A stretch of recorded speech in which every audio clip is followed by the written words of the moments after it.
Fala galera, canal Pobrejando de volta para falar do que a gente mais ama, futebol sem enrolação e com opinião. Já deixa o like, se inscreve e bora! E hoje, dando sequência à nossa série Heróis Improváveis, a gente vai falar da Dinamarca. Um time que nem deveria estar lá, mas que entrou como coadjuvante e virou protagonista da forma mais inacreditável possível. Imagina só, você tá lá de boa, nas suas férias, e do nada o telefone toca para disputar o maior torneio do continente. Pois é, foi assim que começou essa história.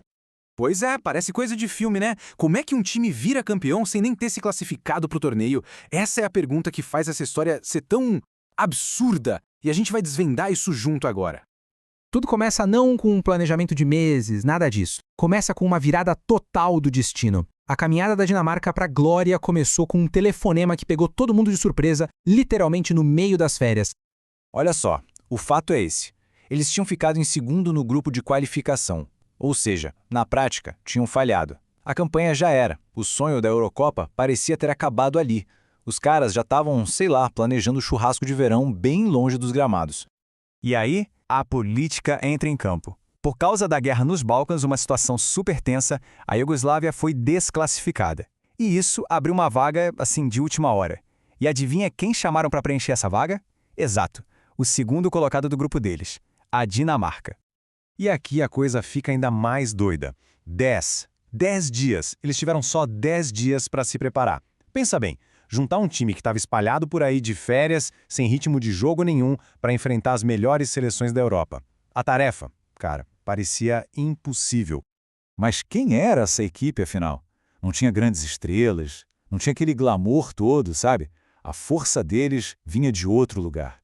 E a gente vai ver agora como essa união virou a maior arma dos caras. Era um verdadeiro choque de estilos. De um lado você tinha as potências do futebol, né? Cheias de craques, com toda aquela pressão, aquela expectativa de vencer. E do outro, a Dinamarca. Ninguém, mas ninguém mesmo, esperava nada deles. E essa falta de expectativa, cara, virou a maior liberdade que eles poderiam ter. Eles não tinham absolutamente nada a perder. E aqui estão os caras que viraram lendas. Peter Schmeichel, uma muralha no gol, absurdo. John Jensen, aquele meio-campista que era a pura personificação da garra. Kim Vilforts, o coração do time, um motorzinho incansável que jogou mesmo vivendo um drama pessoal terrível. E claro, o técnico Richard Møller Nielsen, o cara pragmático que botou na cabeça desse grupo que a organização e a solidariedade podiam sim superar qualquer talento individual. E foi com essa base aí que eles começaram uma jornada que, sério, ninguém poderia prever. O caminho até a final, nossa, foi tudo menos fácil. O começo foi bem mais ou menos, viu? Um empate sem gols com a Inglaterra, depois uma derrota para a Suécia. A essa altura, todo mundo já estava dando eles como eliminados, né? Ah, vieram da praia, já vão voltar. Mas aí, no jogo decisivo contra a poderosa França de Papin e Cantona, eles conseguem uma vitória de 2-1 que mudou tudo. E o prêmio, por ter se classificado, um confronto com ninguém menos que a Holanda. A Holanda de Gullit, Rijkaard e Van Basten, a então campeã europeia e uma das maiores favoritas ao título. O desafio era gigante.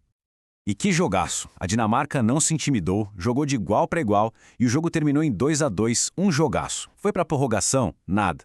E aí, na disputa de pênaltis, a resiliência e a calma deles prevaleceram. O Schmeichel pegou a cobrança do Van Basten, um dos melhores do mundo na época, e pronto. A Dinamarca, inacreditavelmente, estava na final. Chegamos ao último obstáculo, a montanha final para escalar. A final contra a máquina alemã. Pensa bem nisso. O adversário era a Alemanha, a atual campeã do mundo. Uma equipe conhecida pela força mental, pelo talento. Ninguém, absolutamente ninguém, dava a menor chance para a Dinamarca. Mas o futebol, né, ele não segue roteiro.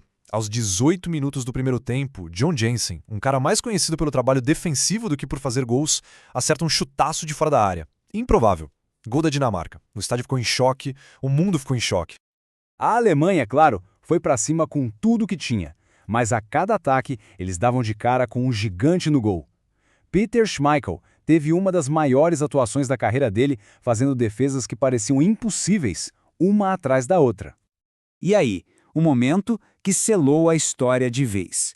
Kim Vilfort, aquele jogador que tinha se ausentado durante o torneio para ficar com a filha dele que estava doente, voltou e marcou o segundo gol. Foi um momento de pura emoção, de redenção, simbolizando a força de um grupo que jogava por algo muito, mas muito maior que um troféu.